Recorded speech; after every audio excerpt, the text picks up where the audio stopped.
سلامونه ټولو مینوالو او انډیوالانو ته. زه عبدالعزیز معکوس ستاسو په درانه چوپړ کې حاضر یم.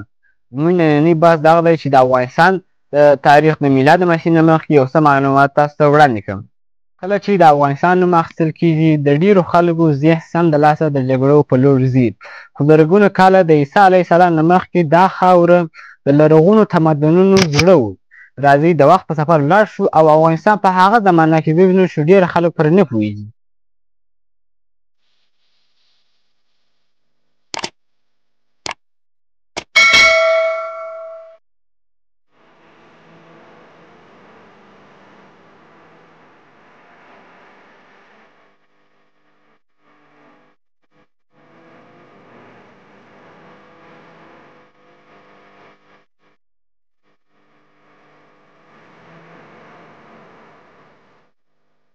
افغانستان په غرونو او دښتو کې پروت د تمدنونو په څلور لارې کې واقع شوی وي. دا ځای د ایران، هند، چین او منځنۍ اسیا پورې پل و. د همدې موقعیت له امله بېلابېل کلتورونه او ژبې دلته تېر شوي او ژورې نښې پرېښي دي.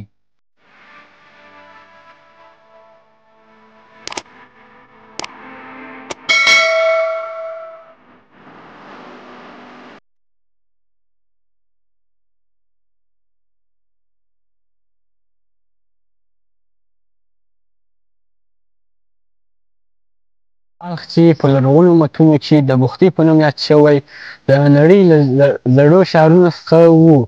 روایتونه شته چې د زرتوش زیږنځای هم دلته و. زرګونه کاله وړاندې اریایان له دې خاورې تېر شول او داسې تمدن بنسټ یې کېښود چې وروسته ایران او هند کلتور یې جوړ کړ.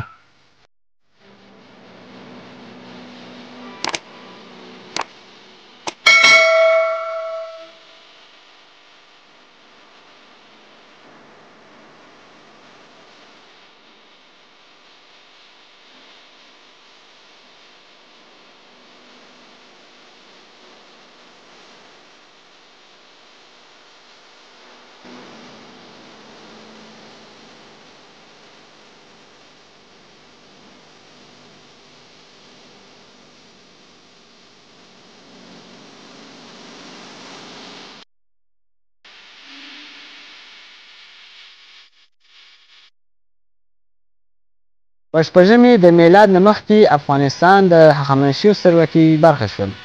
داریوش لوی دا سیمه په سترافیو ویشلې وه. وروسته چې اسکندر مقدوني راغی یوناني کلتور د ختیځ له کلتور سره یو ځای شو او د کندهاره هنر وزېږېد. داسې ترکیب و چې یوناني فکر او بودایي روحیه سره یو ځای کوي.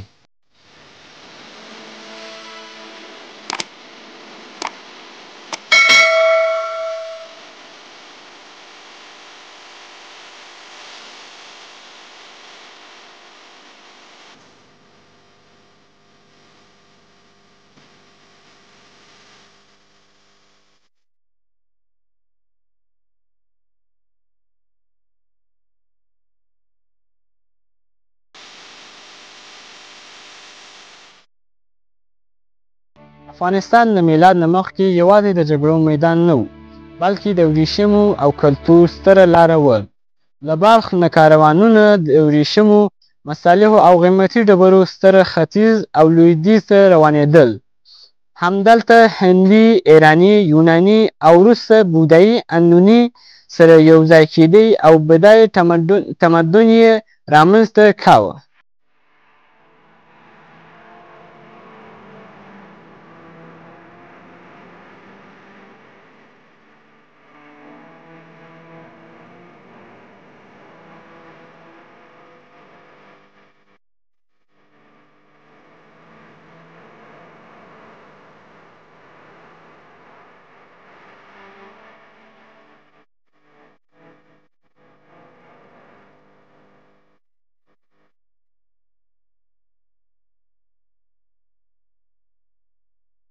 افغانستان د عیسی علیه السلام نه مخکې داسې خاوره وه چې تمدنونه پکې غوړېدلي وو.